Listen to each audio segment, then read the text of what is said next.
예, 공무원분들과 행정 5급 공채 시험 및 입법고시 수험생 여러분 안녕하세요. 예, 저는 베리타스 법학원에서 행정학 및 통계학 강사를 했었고요.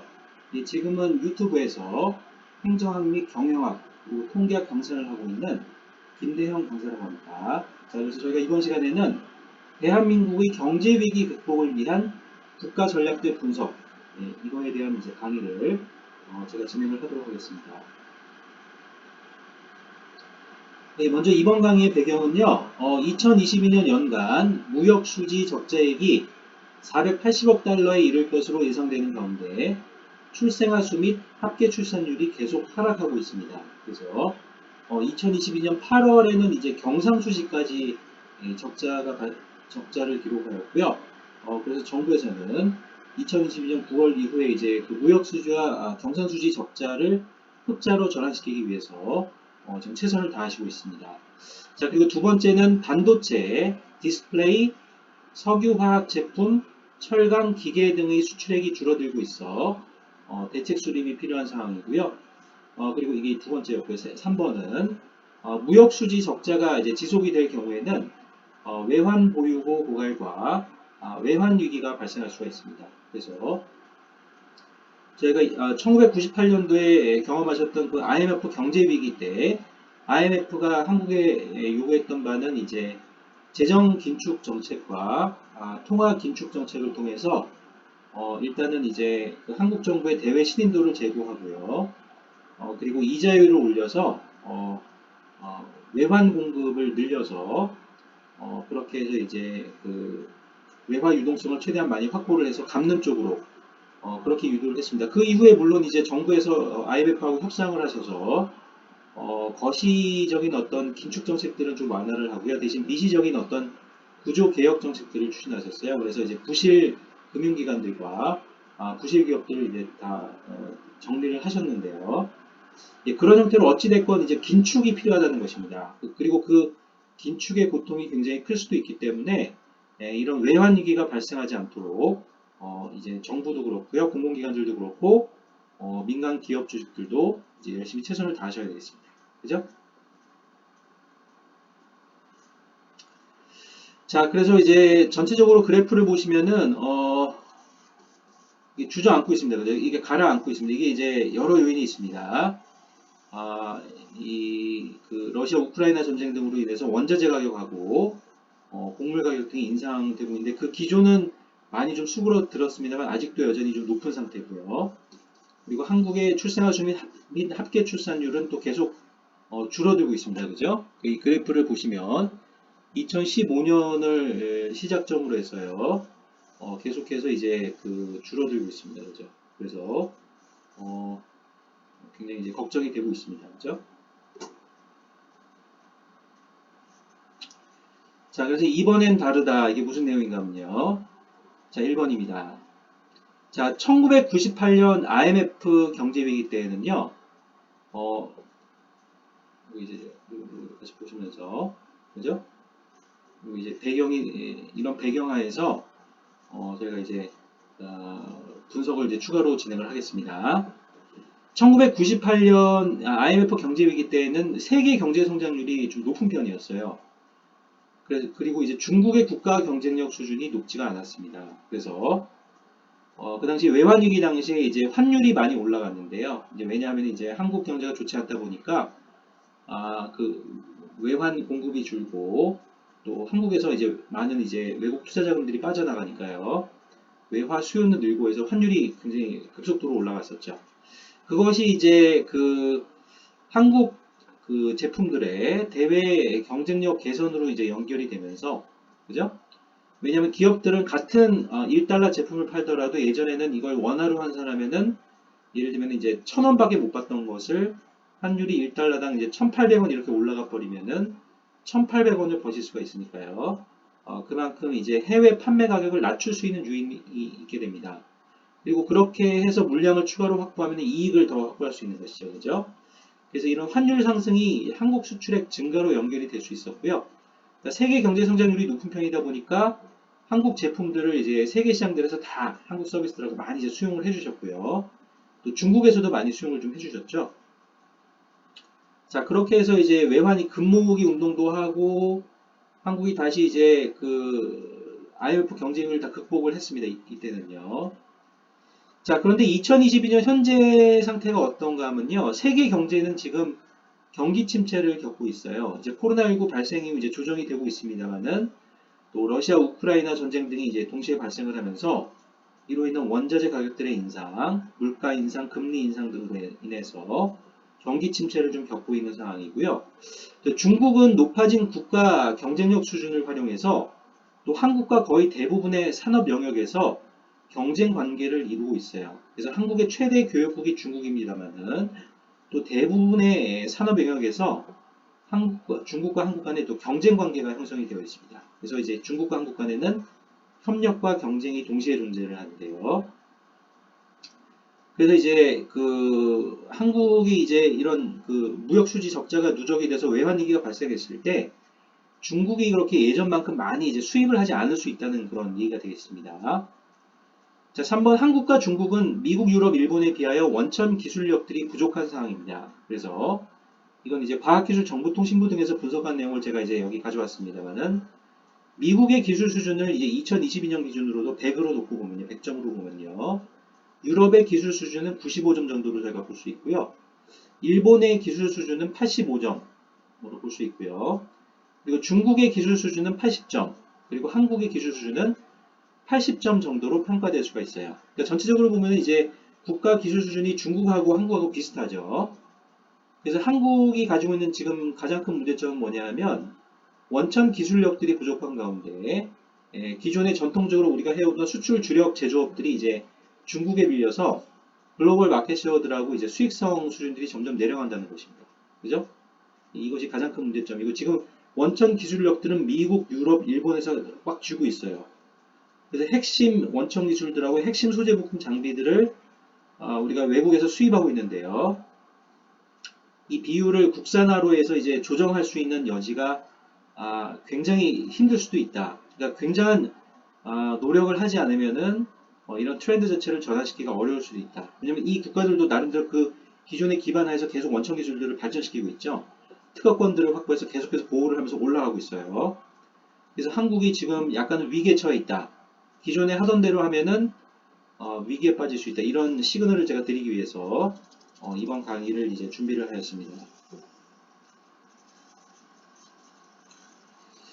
자, 그래서 한국이 중국과 동일한 경제발전 전략을 지속할 경우 경기 침체에 빠질 수 있다. 이건 이제 정교한 시뮬레이션을 한번 해보셔야 되는데요. 제가 분석을 했을 때는 이런 이제 그 한국의 스마트폰 산업을 예로 들어봤을 때 이런 형태로 한국 제조업들이 다 밀려날 수가 있습니다. 자, 중국은 큰 내수 시장, 약 15억 명이 풍부한 인적 자원들과 지하 자원들 등을 갖고 있는 경제 대국이죠. 중국 기업들은 그동안 정부의 경제발전 정책들과 큰 내수시장 및 약 15억 명의 풍부한 인적 자원들과 지하 자원들 등을 활용하여 고속 성장하였어요. 그 성장 속도가 굉장히 빨랐습니다. 그래서 이제 유럽 쪽이 유로존 경제 위기로 해서 약간은 좀 주춤하는 사이에 중국 경제와 중국 기업들이 급속히 성장했습니다. 그래서 그 성장 속도가 굉장히 빠르고요. 이번 전자산업과 먼저 디스플레이 산업을 보도록 하겠습니다.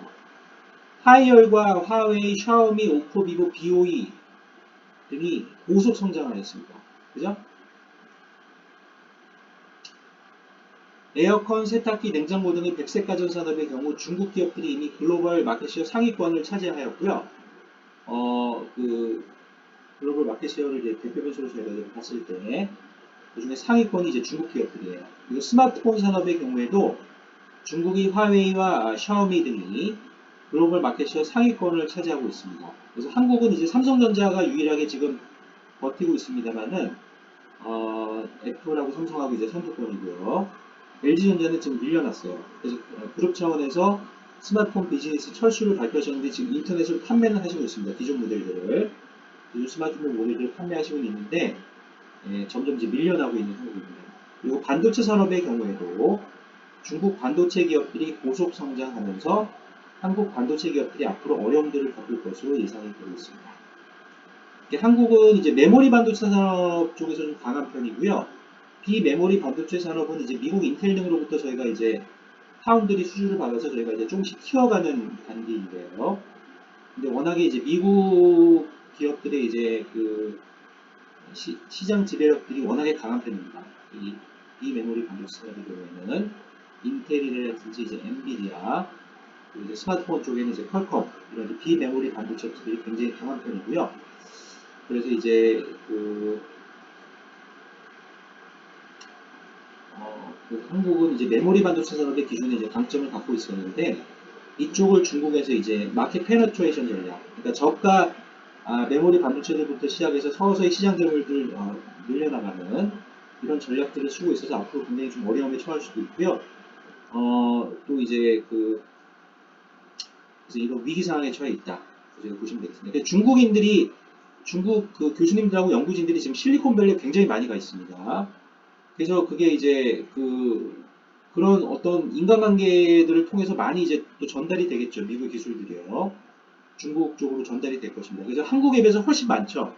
실리콘밸리에서 활동하시고 있는 중국인들이 일단은 인구가 워낙 많지 않습니까?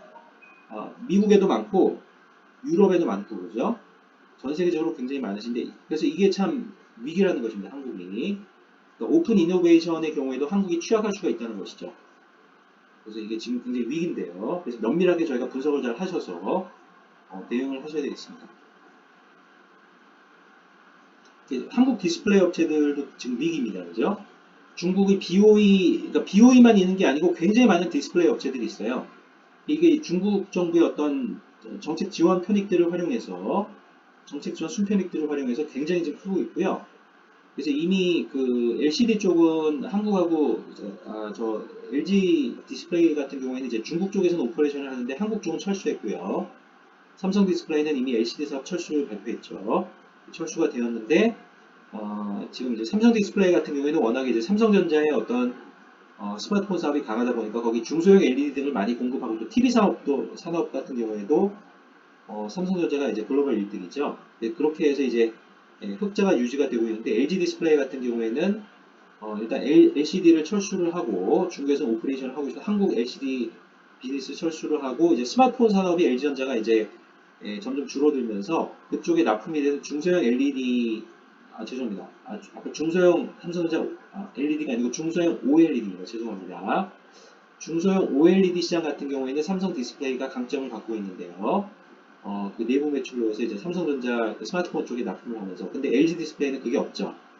그래서 애플 등에 납품을 하고 있습니다만 이제 삼성 디스플레이만큼의 이제 중소형 OLED 이 공급 물량이 이제 부족하다 보니까 규모의 경제 효과가 점점 줄어들면서 적자가 심해지고 있는 상황입니다. 그래서 지금 굉장히 이제 위기입니다. 그죠? 이걸 제가 이제 분석을 해드리겠습니다. 자, 그래서 2020년 전 세계 세탁기 시장 점유율들 분석 내용을 좀 보시면요. 전체적으로 보시면 이제 제가 아까 말씀드렸죠. 그죠? 이미 LG전자하고 삼성전자가 글로벌 1등 업체들이 아니에요. 이미 중국 업체들이 1등입니다. LG전자하고 삼성전자는 글로벌 마켓쉐어들이 점점 내려가고 있어요. 기존에 이제 8% 이상씩 났었는데 지금 6.7%, 6.1% 점점 이제 하향 조정되는 분위기고요. 중국의 하이얼 그룹이 25%입니다. 그리고 미국의 월풀이 13.9%고요. 2020년 기준이고요. 미디아 그룹이라고 중국이 12.8%고 LG전자가 6.7% 4등이죠. 삼성전자가 6.1%로 5등입니다. 그래서 이제 하이얼 그룹 같은 경우에는 중국 내수 시장이 워낙 이제 탄탄하고요. 그리고 전 세계적으로 중국인들이 많지 않습니까? 그리고 아시아 쪽에도 중국인들이 굉장히 많습니다. 화교들이요. 화교 경쟁인들이 많기 때문에 점점 이제 마켓쉐어들이 점점 올라가고 있어요. 세탁기 같은 경우에. 여기서 세탁기를 제가 예로 들어드렸습니다만 이제 중국의 미디어 그룹도 있습니다만은 에어컨, 냉장고 이런 쪽 다 마찬가지입니다. LG전자, 삼성전자가 이제 미국 시장 등을 중심으로 해서 열심히 해주시고는 있는데 점점 중국 기업들과의 격차가 커지고 있다는 것이죠. 이게 문제라는 것입니다. 기존 전략대로 중국 기업들과 그대로 1대1로 부딪히게 되면은 중장기로 보면 한국이 인구수도 줄어들고 있고요. 중국은 이제 15억 명 약간 줄어들고 있다 해도 15억 명에서 학계 출산율이 한국보다 높아요. 인구가 잘 줄어들지 않습니다. 한국만큼. 한국은 경제활동 인구하고 이제 생산 가능 인구가 점점 줄어들 수가 있죠. 그럼 이제 해외 영업력하고 연구개발력이 점점 줄어들 것입니다. 그러면 중국에 이제 밀리는 것이죠. 점점 물건들이 안 팔리기 시작하면은 삼성전자와 LG전자가 삼성전자에 납품하는 협력 업체들도 다 이제 같이 힘들어지는 것이고요. 뭔가 경제 전략, 국가 차원에서의 경제 전략을 한번 점검해서 수정하지 않으면은 이런 식의 어려움이 지속될 수가 있다. 이런 얘기를 제가 알려드립니다. 자, 2022년 9월 전 세계 스마트폰 시장 점유율들 분석입니다. 이건 이제 스택 카운터라고 제가 이 소스는 제가 강의로 직접 알려드리겠습니다. 이건 이제 구글에서 가져온 자료고요. 죄송합니다. 이건 구글 자료고요. 자, 이거는 이제 구글이었고, 이건 이제 그 스탯 카운터, 구글링을 해서 스탯 카운터라는 유명한 그 통계 분석 업체의 정보인데요. 2022년 9월 전 세계 스마트폰 시장 점유율도 분석입니다. 주요 업체들 중에 LG전자가 밀려나서 없습니다. 그죠? 기존에 LG가 이제 글로벌하게 이제 1등도 막 점유하려고 하고 그런 업체였는데, 스마트폰 시장 쪽으로 넘어오면서 점점 경쟁력이 약해져서 이미 없어요. 이 밑에 이제 LG전자라고 있습니다만 지금 2022년 9월 기준 0. 글로벌하게 93%. 그래서 지금 LG전자는 한국이라든지 미국이라든지 중남미 쪽에서는 그래도 시장 점유율들이 꽤 많이 나오는 편입니다. 그래서 선택적으로 유럽 쪽에서는 이제 프랑스나 독일 쪽은 높지 않고 헝가리, 이런 스페인, 그리고 폴란드 이런 쪽을 중심으로 해서 여기는 나와 있지 않습니다만 그렇게 선택적으로 지금 겨우겨우 버티고 있습니다. 겨우죠. 버티고 있고 한국 시장 같은 경우에도 3.5% 이상씩 이제 시장 점유율들을 확보를 하고 있어요. 그러니까 기존 모델들을 계속 그 소프트웨어 업그레이드를 하고 그렇게 해서 판매를 하면서 이제 버티고 있는 상황이죠. 근데 전체적으로 보면은 이제 글로벌하게 보면 없습니다. 이제 여기 분석해 보시면 삼성전자는 지금 버티고 있고 애플 이렇게 있고요. 이 전부 다 중국 업체들이죠. 중국 업체들이 점점 이제 그 시장 점유율을 높이고 있는데요. 그래서 삼성, 애플, 샤오미, 화웨이, 오포, 비보, 그죠? 여기 말고도 또 중국 업체들이 굉장히 많아요. 그래서 이런 식으로 점점 이제 LG전자는 이제 2022년 글로벌하게 보면은 9월 기준으로 이제 0.93%로 점점 낮아지고 있습니다만 일부 한국과 미국 그리고 중남미 쪽 등을 중심으로 해서 유럽 쪽에 일부 하고요. 아시아 쪽에 일부 하고 해서 겨우 이제 버티고 있습니다. 러시아도 있습니다. 러시아는 지금 러시아 우크라이나 전쟁 때문에 혼란 상황이고요. 혼란이죠. 혼란에 빠져 있습니다. 자, 그래서 전체적으로 보면은 이제 그래서 이제 그 전반적인 이제 생산 시스템과 판매 시스템들이 좀 어려움들을 겪고 있죠. LG전자와 삼성전자, 러시아 쪽에는요, 우크라이나 쪽으로 이런 쪽은. 어찌됐건 이제 전 세계 선두권을 차지하는 LG전자의 스마트폰 비즈니스가 점점 휴대폰 비즈니스가 점점 스마트폰 시장 쪽으로 넘어가면서 밀려나기 시작했고요. 그 빈자리를 이제 애플이 새롭게 등장을 했습니다만은 여기 이제 중국 업체들이 그 빈자리들을 메우면서 지금 LG전자는 고통을 받고 있고 삼성전자는 잘 버티시고 있는데요. 예. 자, 그래서 시장 점유율들이 되고 있는데 지금 삼성전자 같은 경우에도 애플에 비해서 이제 그 시장 점유율은 높은 편입니다만은 이익률이 굉장히 낮아요. 당기순이익률이 애플에 비해서 많이 낮은 편입니다. 왜냐하면 애플 같은 경우에는 이제 자체 그 AP 개발해서 갖고 있고요. 한국 삼성은 이제 자체 AP 개발을 진행을 하고는 있습니다만 거의 대부분 퀄컴사에 의존을 하고 있고요. 애플사는 자체 오퍼레이팅 시스템을 갖고 있습니다만은 삼성 같은 경우에는 구글의 안드로이드 시스템을 쓰고 있죠. 이제 중국 업체들도 같습니다. AP들. 근데 중국 업체들 같은 경우에도 자체 AP들을 개발하려는 노력이 계속 진행이 되고 있고요. 자체 또 OS들을 또 개발을 하고 있어요. 그래서 이제 이런 이익률 측면에서 차이가 LG전자 같은 경우에는 당연히 그렇죠. 삼성전자 같은 경우에는 메모리 반도체 비즈니스를 하면서 그 내부 조달을 통해서 그쪽 반도체 원가들을 좀 절감하는 측면, 반도체들의 원가들을 절감하는 측면이 있습니다만은 LG전자는 이제 LG 인노텍에서 물론 반도체 비즈니스들을 일부 하십니다만은 궁극적으로는 삼성전자나 SK 하이닉스 등에서 외부 조달을 하셔야 되기 때문에 LG전자 같은 경우에서 그죠? LG전자 같은 경우에는 스마트폰 비즈니스의 이제 전반적인 이익률들이 단기 순이익률이 더 낮습니다. 그죠? 그리고 OS도 당연히 이제 구글의 안드로이드 시스템을 쓰고 있고요. 그래서 스마트폰 비즈니스를 보시더라도 원천 기술력들이 한국에 좀 부족합니다. 삼성전자도 그렇고 LG전자도 그렇고요. 그래서 이제 그런 상황입니다. 자, 그리고 2022년 2분기 LG 디스플레이 경영성과 분석 내용을 좀 보시면요. 전체적으로 영업이익하고 에비타, 네, 네, 에비타는 이제 그런 플러스를 나타내고 있습니다만은, 그죠? 이 경우에도 쿼터 오브 쿼터, 이어 전부 음수죠. 줄어들고 있고, 법인세 차감전 순이익이 음수입니다. 적자고, 당기 순이익이 적자입니다. 이게 10억 원 단위니까 3,820억 원이나 적자가 났어요. 그래서 여기 지금 이제 2022년 1분기에는 흑자로 나와 있습니다만은, 이것도 이제, 그 연결 기준이고, 별도로 하면 LG 디스플레이가 적자예요. 2022년 들어오면서 코로나19 특수가 많이 사라지고 없어지면서 기존에 또 TV들이 IT 제품들이 기존에 코로나19 때 많이 팔렸죠. 그 이후에 안 팔리는 겁니다. 이게 이제 미래 팔 거를 이제 몰아서 파는 형국이에요. 그래서 이제 TV 제품들이 이미 팔다 보니까 TV 같은 경우에 그렇게 교체 수요가 주기가 아주 그 스마트폰처럼 그렇게 짧지가 않죠. 오래 보시는 분들은 10년 이상씩 보시는 분들이 빨리 물론 얼리 어답터 이런 분들은 뭐 3년마다 한 번씩 바꾸시는 분들도 있습니다만 그 훨씬 더 교체 주기가 기신 분들도 많아요. 교체 주기들이요.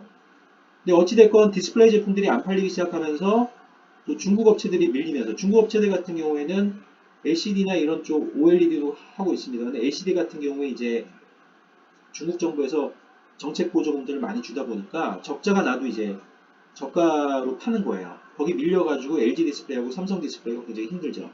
LCD 같은 경우에는 2030년까지도 상당히 글로벌 마켓 쉐어들이 꽤 높은 편입니다만은 LG 디스플레이는 국내 LCD 사업을 접었고요. 중국 쪽도 이제 보급 LCD 쪽만 하고 삼성 디스플레이는 이제 그 LCD 사업으로부터 철수했습니다. 그래서 굉장히 이제 적자 상태를 나타내고 있다. 그죠? 그러니까 중국 디스플레이 업체가 그 발전 논리가 다 같습니다. 10억 명이죠, 인구가. 그러니까 BOE에서 나와서 또 다른 업체를 작은 데를 또 차립니다. 정부의 정책 보조금 받아서 또 키우는 거예요. 그런 형태로 내수시장에서 다 이제 중국 업체들이 크고 거기서 규모의 경제 효과들을 또 중국 공무원들이 글로벌 경쟁력이 있을 만한 업체들 위주로 선별해서 구조조정을 다 합니다. 그럼 그 업체들이 또 살아남아서 글로벌 시장에 나가서 가격 후려치기 전략들을 활용해서 다 마켓쉐어들을 확보하고 판매원들을 확보해서 마켓쉐어들을 넓혀가는 거예요. 거기 이제 밀려서 LG 디스플레이하고 삼성 디스플레이가 그래서 어려운 것입니다. 그래서 이게 지금 기존에 똑같은 중국과 전략을 써서 그렇게 해서는 그죠? 계속 이런 식으로 밀려나거나 적자 상태를 보일 가능성이 높다는 것이죠. 그죠? 2022년 3분기 아직 발표 안 됐습니다. 적자로 예상을 다 하고 있습니다. 시장에서. 그러면 4분기에는 좋아지느냐? 그럴 보장이 없죠. 네. 지금 위기 상황입니다. 위기 상황이고 그래서 제가 이걸 시그널을 알려드리는 것입니다. 2번 자동차 산업과 배터리 산업입니다. 중국 정부는 자동차 업체들이 내연기관 자동차 산업에서의 글로벌 경쟁력이 취약한 것을 극복하고자 바로 그냥 전기자동차 산업으로 가려고 지금 하고 있어요. 이 전기자동차 산업을 적극적으로 육성하는 것으로 자동차 산업 정책 방향을 결정을 해서요. 중국의 BYD, 지리자동차 등이 급성장하고 있습니다. 제가 뒤에서 보여드릴 겁니다. 이와 연계해서 중국의 배터리 업체들인 CATL과 BYD 등도 급성장하고 있어요. 그러니까 CATL도 지금 전기자동차 산업 쪽을 약간 연구해서 지금 진출하려고 하고 있고 BYD는 지금 이미 하고 있죠. 전기자동차 산업하고 배터리 산업을 두 개 다 하고 있어요. 급성장하고 있습니다. 뒤에 보시면 아마 놀라실 겁니다.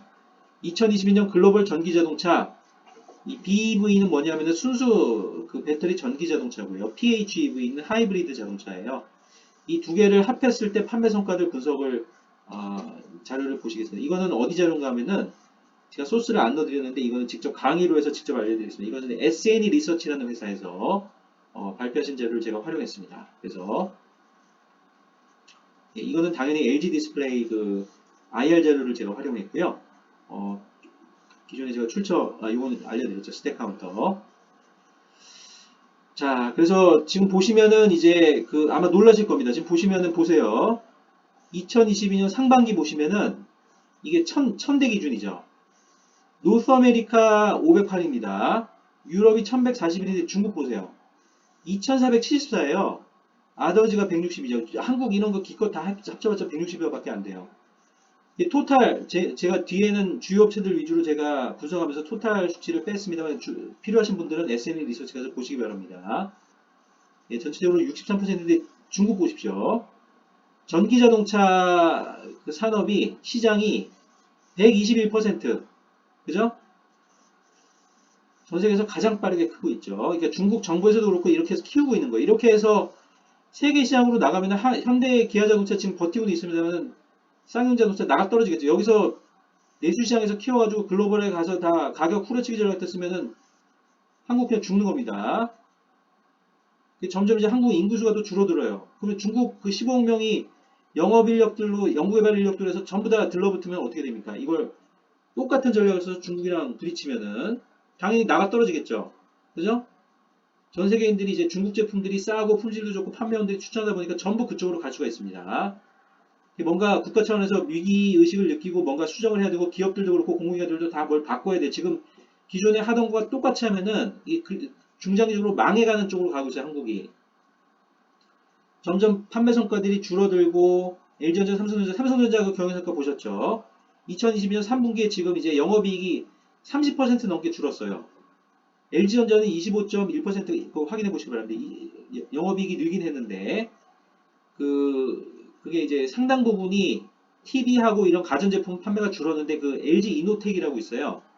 그 부품회사 경영성과를 연결 기준으로 끌고 오다 보니까 그게 좋아지는 것처럼 보이는데 실제 에어컨, 냉장기, 세탁기, TV 이런 거 스마트폰은 이미 태양광 철수했죠. 이런 형태로 다 지금 죽어가는 쪽으로 가고 있다는 겁니다. 지금 왜 그런가 하면은 중국한테 밀려서 그래요. 우리가 그죠? 중국 업체들이 TV들도 무섭게 치고 올라오고 있어요. 지금 똑같은 기존의 전략을 써서 우리가 중국 업체들하고 1대1로 강하게 부딪히면은 나가 떨어진다는 거죠. 왜냐면 인구수가 벌써 30배 이상이지 않습니까? 한국 5천만 명 약간 넘는데 중국은 15억 명이면은 30배잖아요, 거의. 거기다 또 미국 실리콘밸리 IT 인재들 좋은 애들이 많이 가 있다고요, 중국인들이요. 그럼 미국에서 아무리 중국에 대한 제재를 해도 그 중국 인적 네트워크들을 활용해서 다 그 기술들이 또 연결이 되겠죠. 그리고 또 중국이 또 미국이 중국 반도체 그 통제를 하니까 대만 경로를 통해서 다 반도체 장비들 이런 걸 수입한다고요. 이게 넉넉히 있으면 안 됩니다, 한국은. 뭔가 전략을 필요한 경우 수정을 해야 된다는 거예요. 안 하고 있으면 똑같이 일본이 예전에 한국의 성장, 한국 업체들과 대만 업체들의 급속한 성장을 보고 위기의식을 느껴서 국가 전략을 완전히 바꿔버렸듯이 고민을 안 하고 가만히 있으면 당하는 구조입니다. 지금 보면 소규모 개방 경제인데 이 작은 남한, 북한은 또 이렇게 막혀 있죠. 이 섬나라 같은 일본과 같은 한국의 상황에서 지금 기존대로 하다가는 중국 업체들한테 밀려서 완전히 나가 떨어지게 생겼어요. 지금 이거 보십시오. 얼마나 기가 차지 않습니까? 이게 이제 보면은 화가 나야 되는데 저는 화가 나더라고요. 밀려날 것 같아요. 똑같아 하는 게 BYD 보십시오. 지금 2022년 상반기에 323% 이게 숫자가 믿어지십니까? 테슬라가 52%밖에 안 되는데 323%예요. 전부 SAIC 전부 이제 상하이 자동차 전부 중국 거예요. 폭스바겐 줄어들었죠. 6% 밀려났잖아요. 밀려나고 있잖아요. 현대기아자동차 정말 열심히 해서 75% 정말 박수 쳐드리고 싶은데요. 근데 이걸로 만족을 하면 안 되는 겁니다. 여기 점점 밀려나죠? 지리자동차 보세요. 92%잖아요. 점점 이게 치고 올라온다고요. 스텔란티스 이런 데 보시면은 르노, 닛산, 미쓰비시 얼라이언스 이런 데 보면 41%밖에 안 되죠. BMW, 중국도, 독일 업체들도 지금 밀리고 있어요. 9%, 다일러, 마이너스 2%, 체리, 전부 중국 겁니다. GAC, 전부 중국 거예요. 창안, 포드, 시아오팽, 이 전부 보면은 이 미국 업체 몇 개 빼놓고 전부 그 중국 업체들이 얼마나 무섭습니까? BYD 323%, SAIC 30%, GD 92% 보세요. 체리 자동차 213%, 이쪽으로 완전히 그냥 이렇게 해서 글로벌 시장 나가버리면은 이거 현대기아 자동차 이거 지금 75%인데 더 밀려날 수 있죠.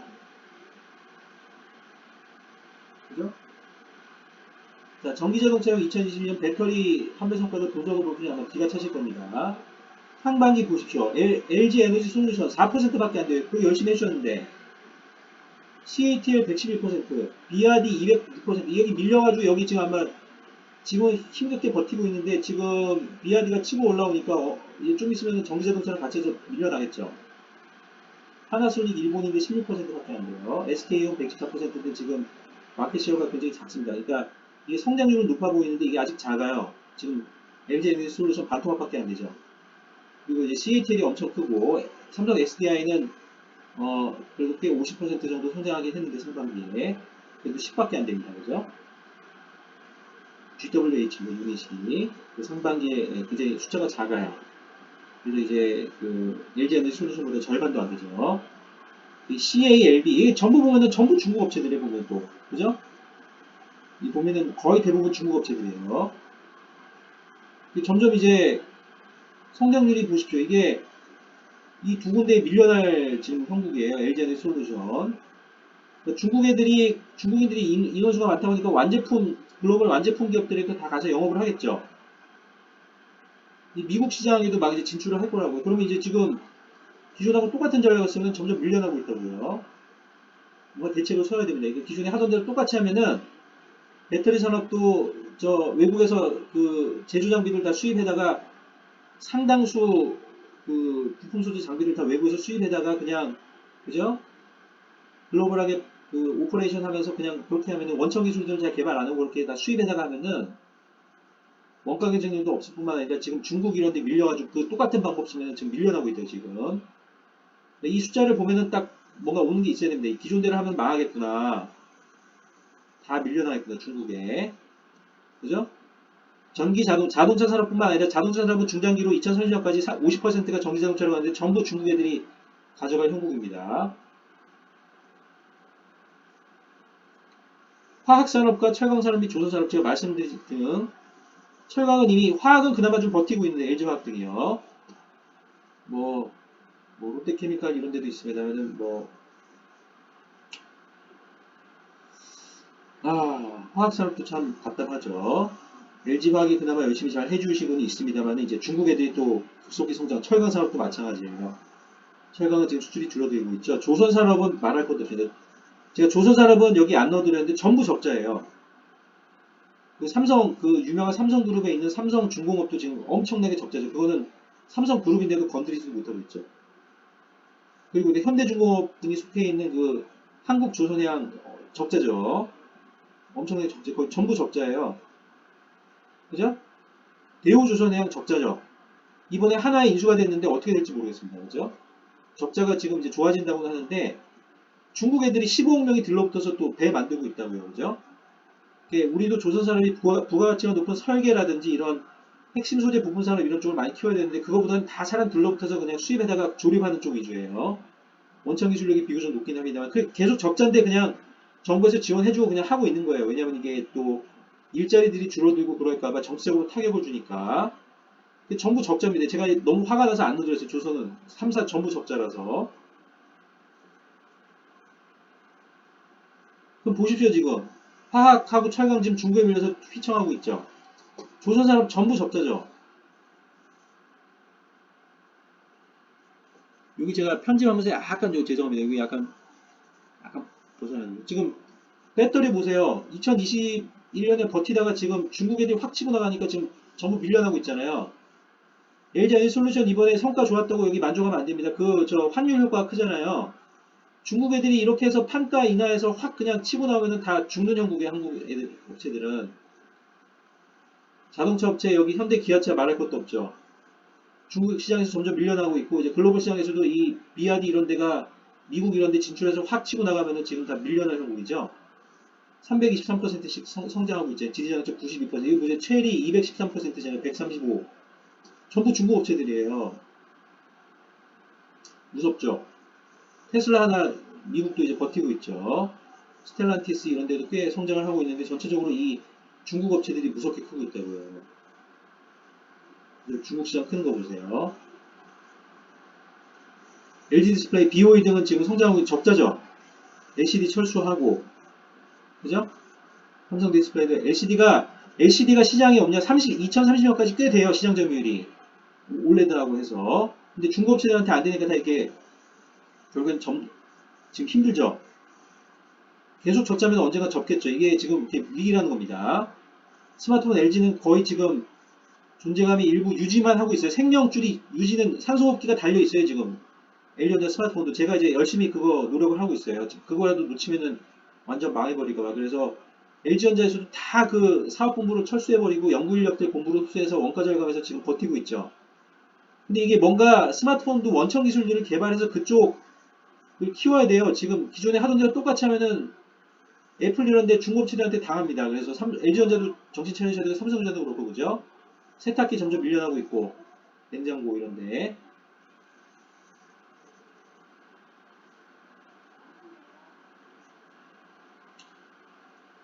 자, 그래서 지금 위기입니다. 예, 그 위기이기 때문에 지금 위기라고 보셔야 돼요. 이미 2022년 그 8월에 경상수지 적자 그거를 위기 시그널로 보고 산업 구조를 바꾸고 뭔가 지금 경제정책 방향도 그렇고 민간기업들도 그렇고 공공기업들도 경영전략들을 안 바꾸면은 이 추세가 출산율도 줄어들면서 한국은 점점 소멸하는 지금 국면으로 가고 있어요. 그래서 뭔가 확 바꾸고 뭔가 경쟁을 촉진하고 하는 조치들을 취하지 않으면 점점 주저앉는 형국이다. 그죠? 제가 숫자들을 직접 보여니까 숫자가 그래서 중요한 것입니다. 숫자를 안 보고 그냥 글로만 하면은 안 됩니다.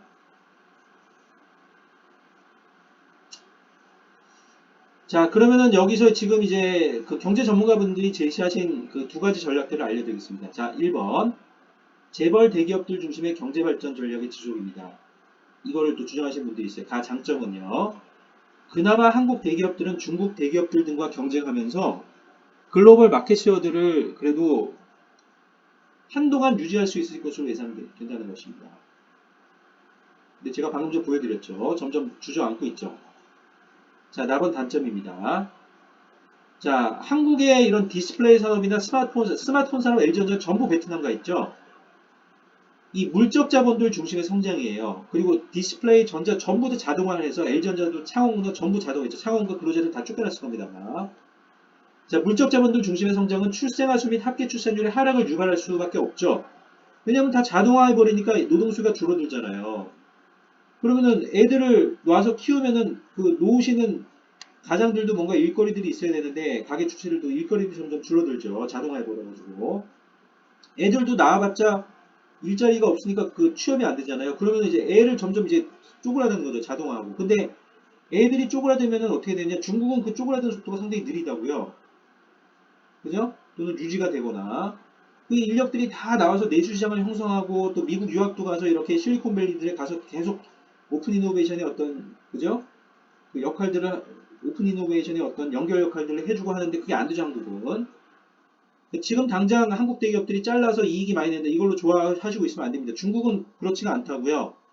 미국도 그렇고 우리만 지금 제일 OECD에서 제일 지금 출생아 수하고 합계 출산율 하락수가 제일 빠르죠. 이게 화가 나셔야 됩니다. 이게 내수시장의 침체이 한국 노동시장의 침체를 가져올 수 있죠. 당연히 점점 한국 내수시장은 쪼그라드는 형국으로 가고 있죠. 지금 다 자동화해서 자 이는 한국의 연구개발력 감소 및 해외 영업력 감소로 연결될 수 있죠. 당연히 이쪽으로 연결되고 점점 한국 경제의 글로벌 포지션들이 점점 줄어들 수가 있습니다. 특히 중국 쪽에 밀릴 수가 있죠.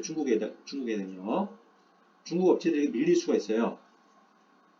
뭔가 기존의 국가 발전 전략도 그렇고 기업들의 경영 전략들을 안 바꾸고 기존에 하던 대로 그대로 하면은 인구수하고 이제 이런 것들이 계속 줄어들고 내수시장이요. 한국이 이제 없어지는 쪽으로 가는 거죠. 그리고 경제력 집중으로 인해서 형평성 악화도 발생할 수 있죠.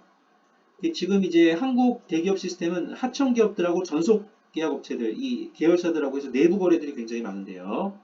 미국은 이제 그 네트워크 구조로 해서 굉장히 이제 한국 같은 재벌 그룹 시스템이 미국엔 없죠. 전부 네트워크를 하면서 이노베이션을 해서 나이키 이런 데 보세요. 저 테슬라 이런 데 보면 애플도 한국 업체들이랑 네트워킹을 많이 하는데 그쪽에서 원천 기술력들을 딱 들고 영업이익률들이 굉장히 높죠. 미국 업체들은. 그래서 이제 그런 쪽으로 이제 이노베이션을 하고 있는데 한국 업체들은 다 내부 거래를 하다 보니까 B2B 쪽에 그 이노베이션이 없어요. 그리고 하청 기업들이 점점 이제 단가 후려치기 때문에 그 유인이 없죠.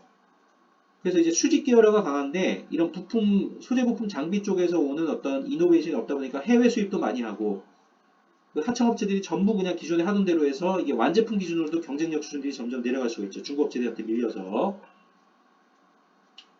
이제 형평성 악화하고도 연결될 수 있다는 것입니다. 그래서 중간재 산업들의 발전이 억제될 수 있죠. 일본은 어떻게 했느냐? 일본은 이제 20년 전에 한국 업체들하고 대만 업체들이 엄청나게 크는 걸 보면서 일본 기업들은 국가 경제발전 전략들을 다 바꿔버렸어요. 그래서 완제품 산업 쪽에서도 걸치고 있습니다만 부품 소재 장비 산업들을 강하게 키워서 완제품 글로벌 완제품 기업들이 일본 기업들 거를 다 쓰도록 철저하게 특허권들을 확보하고 그 다음에 이제 특허권들을 확보하면서 그렇게 보호하는 거죠. 기존에 연구 개발된 것을요. 그리고 이제 그 역설계라고 합니다. 그 리버스 엔지니어링이라 그래서 그 역설계가 뭐냐면은 그 기존의 완제품으로 제조된 거를 다 분해해서 그 추적해서 그 기술 원천 기술을 다 뽑아내는 이런 형태를 이제 역설계라고 하는데 그것이 좀 힘들도록 그렇게 조치들을 많이 취하고 이런 형태로 해서 이제 일본 기업들은 이제 소재 부품 장비 산업이 굉장히 강한 편입니다. 아직도 한국의 반도체 산업하고 디스플레이 산업하고 이런 쪽 스마트폰 산업도 그렇고 일본의 소재 부품 장비들을 굉장히 많이 쓰고 있어요. 쓸 수밖에 없는 구조입니다. 왜냐하면 일본의 글로벌 마켓 셰어들이 굉장히 높아요. 소니 이런 데 아직도 디스플레이 산업에 걸쳐져 있습니다. 파나소닉 이런 데 팔고 있죠. 그런데 국가적인 어떤 역량 수준들을 상당 부분 소재 부품 장비 산업 쪽으로 돌렸던 겁니다. 그래서 아마 중국의 성장도 예상을 했을 거예요. 일본에서는요. 그래서 이렇게 가는 것이 낫다. 완제품 산업에서 완전 철수한 건 아니고 아직도 일본 자동차 산업은 강하죠. 전자산업 쪽에서 약간 한국에 준 것 같은데 일본은 소재 부품 장비 산업들을 많이 키워서 한국 쪽에 계속 납품하고 중국 쪽에도 납품하고 있죠. 그렇게 해서 합계 출산율도 한국보다 높은 편이죠. 근데 한국은 지금 보면은 물적 자본들 중심으로 성장 전략을 계속 유지를 하면서 인구수는 인구수대로 줄어들고 그리고 중국 업체들한테 밀려서 지금 디스플레이 산업 이런 데 계속 이제 적자고 전자산업 쪽도 점점 밀리고 있고 자동차 산업도 보셨죠? 점점 밀리고 있습니다. 그래서 이게 위기라는 것이죠. 자, 그럼 이번 이런 주장도 있습니다. 이번 재벌 시스템을 해체해서 미국형 네트워크 경제 시스템으로 전환하자는 주장이 있습니다. 다번 이 주장의 장점은요. 기존의 재벌 시스템 내에서의 내부 거래와 단가 후려치기 활동들이 큰 폭으로 줄어들면서 대기업들과 함께 중견기업들과 중소기업들이 육성이 될 수 있어요. 그리고 한국에서 중간지 산업들이 육성이 될 수 있겠죠. 자, 그런데 이 주장의 나번의 단점은 뭐냐면은 기존의 한국의 어떤 대기업 시스템, 재벌 시스템 내에서의 내부 거래 활동들이나 단가 후려치기 활동들로 그나마 이제 한국 완제품 산업이 버티고 있었는데 이것이 이제 이쪽으로 급소하게 전환이 되면은 그냥 완제품 산업이 완전히 한국을 주저앉을 수가 있습니다. 중국한테 더 밀리면서 결국은 외환 위기가 올 수가 있어요. 그리고 지금은 완제품 산업과 소재부품 장비 산업이 동시에 어느 정도 좀 성장이 되고 있습니다. 완제품 산업 중심으로 성장하고 있습니다만 이제 소재부품 장비 산업 비중이 낮은 편이죠. 근데 이거 두 가지가 동시에 주저앉을 수 있다는 단점이 있죠. 그리고 이렇게 주저앉다 보면은 한국 기업들이 중국 기업들의 하청 기업들로 전환할 수 있는 위험이 있습니다. 자, 그럼 김대영 강사의 제안 내용들을 알려드리겠습니다. 1번. 경제 대토론의 개최가 필요합니다. 그러니까 한국 경제가 지금 하던 구조 그대로 그 국가의 어떤 경제발전 정책들하고 경제성장 정책들하고 그 다음에 이제 민간기업들이나 공공기업들의 경영전략들이 그대로 경영성장전략, 경영발전전략, 경영 이런 것들이 그대로 경영전략들이 유지가 되면 어떻게 될까 한국이 시뮬레이션을 먼저 정확하게 하셔야 돼요. 제가 이미 보여드린 것처럼 제가 볼 때는 이제 자동차 산업에서 완제품 기준으로 밀려날 것입니다. 한국이 2030년 기준으로 점점 전기자동차 산업 쪽으로 가고 이제 내연기관 자동차가 50% 정도 유지는 됩니다만은 친환경 자동차 산업 비중이 높아지면서 점점 이제 중국 업체들의 비중이 커질 것이고 거기 이제 현대 기아차가 밀려날 수가 있어요. 쌍용 자동차. 쌍용 자동차는 이미 밀려났는데 지금 겨우 버티고 있는데 그쪽으로 가면서 중국 업체들이 워낙 이제 몇백 퍼센트씩 막 성장하다 보니까 밀려날 수 있죠. 제가 볼 때는 그렇습니다. 통계학도 제가 강의를 하고 있는데 규모의 경제 효과에서 안 된다는 거예요. 가격 후려치기 활동들하고 해서 전 세계 판매원들을 중국 업체들에서 포섭하는 거를 한국이 당해낼 수 없고 그걸 억제하기 위해서는 인구수가 필요한데 인구수가 점점 줄어들고 있죠. 해외 영업력 수준들이 점점 줄어들고 연구개발력 수준도 줄어들면은 중국 업체들한테 밀려나는 거죠. 중국 업체는 이제 미국의 실리콘밸리라든지 또 자동차 산업 쪽에는 많이 또 중국인들이 진출을 해서 거기서 이제 연구개발 활동하면서 공국에도 많이 이제 알려드리겠죠. 이렇게 공식적인 컨퍼런스들이라든지 비공식적인 컨퍼런스들을 통해서 한국은 거기 안 되는 겁니다. 인구수가 일단 30배 정도 차이가 나잖아요. 그러니까 똑같이 중국이랑 하면 한국은 망할 수가 있다는 겁니다. 그러니까 좀 쉽게 설명을 드리면 한국 대기업하고 한국 중소기업하고 똑같은 전략으로 맞부딪히는 거예요. 그럼 한국 중소기업 당연히 나가 떨어지겠죠. 그런 비유를 들자면 그렇습니다. 자, 이번 경제 대토론회 그래서 핵심 의제들. 자, 그러면 어떻게 할 것이냐. 이거를 한국 대기업 시스템을 급속히 또 와해시키면 완전히 주저앉으니까 정확하게 이거를 산업 구조를 전환하면서 일본 경제 시스템도 제가 벤치마킹하면서 우리가 살 길을 모색을 해야 된다는 것입니다. 기존대로 하면 망한다는 것이죠. 기존에 하던 대로 하면 똑같이 하면 망한다는 것입니다. 이번 경제 대토론의 핵심이죠. 그래서 한국 산업구조의 개혁 방향 등 결정, 한국 정부의 공공정책들과 한국 공공기관들의 경영 전략들 및 한국 민간기업들의 경영 전략들 점검 및 필요시 방향들 수정이 꼭 필요합니다. 등. 이게 안 되면 한국 기업들이 망할 것이고 한국 정부도 세수 부족으로 해서 점점 망하겠죠. 한국의 인구수가 줄어들고 한국이 환경정책 등에 쓸 수 있는 자금들, 보건정책 등에 쓸 수 있는 자금이 줄어들겠죠. 그럼 한국은 병들고 환경오염에 찌들리고 이런 국가로 전락할 수가 있는 거예요. 그래서 뭔가 지금 바꾸지 않으면 안 된다.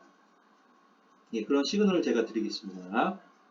자, 좋은 정보는 첫 번째입니다. 마골조 교수님이죠. 행정은 정부 성과관리와 시민참여 성과관리를 통해 효율성, 효과성, 대응성을 확보함으로써 공익에 기여해야 합니다. 이건 제가 좀 빨리 지나가겠습니다. 좋은 정보는 두 번째죠. 2008년 금융위기, 지금 이제 코로나19는 지금 발생 이후 이제 극복이 되고 있습니다만 일단 완전히 극복이 된 것이 아니기 때문에 2008년 금융위기 이후 정부의 정책 개입과 시장의 자율이 동시에 강조됩니다.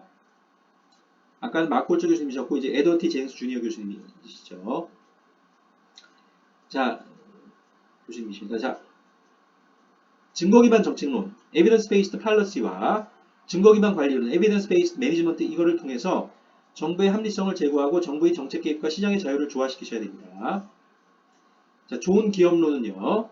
자, 기업들은 경쟁 우위를 확보하여 시장 점유율을 높이고 성장을 이윤 극대화와 동시에 추구하여 생존 기반을 확보하셔야 되겠습니다. 그래서 여기 제가 좋은 기업론 1번 이거는 하나짜리다 보니까 원래 안 넣어도 되는데 1번으로 놓겠습니다. 앞에서는 제가 프레젠테이션 자료 만들면서 1번을 그냥 없애버렸어요. 1번, 2번.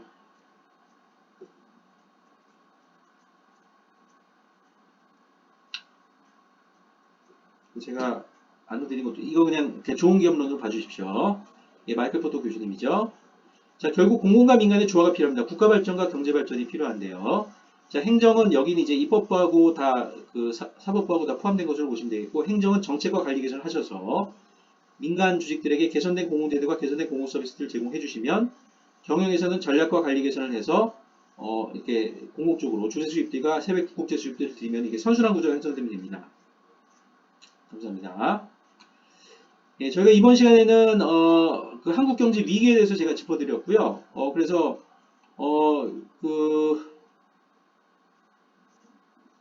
바꿔야 됩니다. 바꿔야 삽니다. 한국은. 바꾸지 않으면 보십시오. 밀려나는 상황입니다. 자, 그럼 한국이 어떻게 되겠습니까? 외교정책부터 시작해서 산업정책 이런 걸 다 바꿔야 됩니다. 지금. 기존에 하던 대로 똑같이 하면은 지금 코로나19도 지금 코로나19 때문에 지금 더 출산율이 수준이 더 줄어들죠.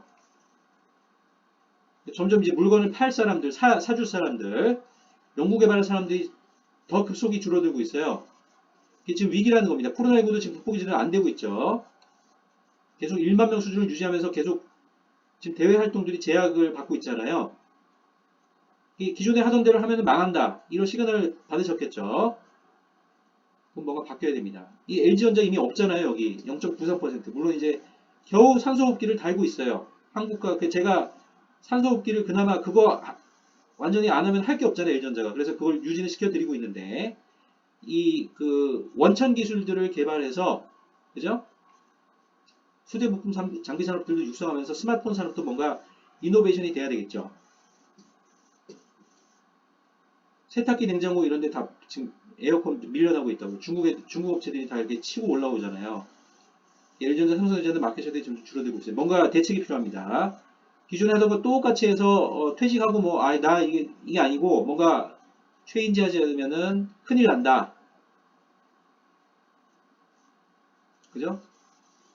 2022년 그 9월 경상수지 적자를 그냥 대충 얼버무리지, 죄송합니다. 2022년 9월에 발표된 2022년 8월 경상수지하고 무역수지 적자를 지금 추세적으로 보세요. 뭐 시계열 분석 이런 걸 안 해도 주저앉고 있잖아요, 지금.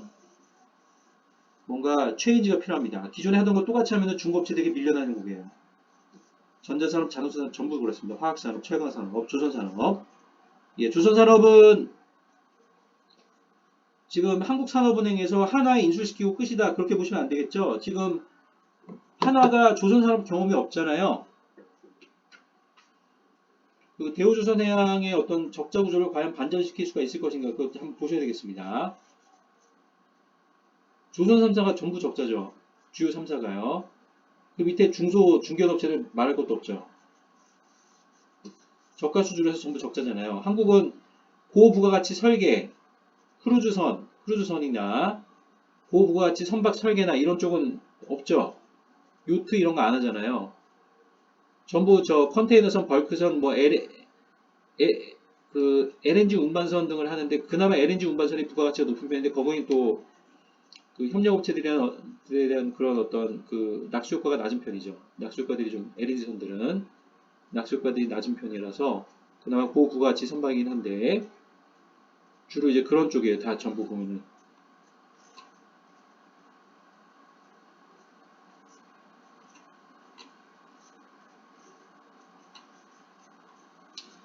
자, 그래서 이제 공무원분들과 행정고급공직시험인 입학고시 수험생 여러분들의 건강과 성공을 기원드립니다. 네, 감사합니다.